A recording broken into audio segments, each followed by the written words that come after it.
என்ன தீபன் எப்படி இருக்க? நல்லா இருக்கேன் அத்தை. நீங்க எப்படி இருக்கீங்க? நல்லா இருக்கேன். தீபன் இங்க வா. பரவாயில்ல, நீ இங்கேயே உட்காந்துக்கிறேன். வாடா, இங்க வந்து உட்காரு வா.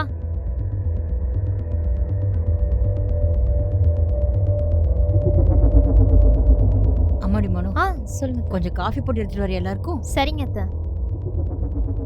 தீபன் வா, வந்து ஹெல்ப் பண்ணு. அண்ணி காஃபி தானே அண்ணி, அது கூட வா. வாடா, வான்றல வா வா. என்னடா செல்வா, தீபன் இன்னும் குழந்தை நினைச்சிட்டு இருக்கே நீ? எவ்வளவு நாளா நானும் சொல்லிட்டு இருக்கேன், ஒரு வீட்டுல ஒரு பொண்ணு 2 பசங்க இருந்துச்சுன்னா இந்த ஊரு இந்த உலகம் தப்பா பேசாது. சொல்லு பாப்போம்.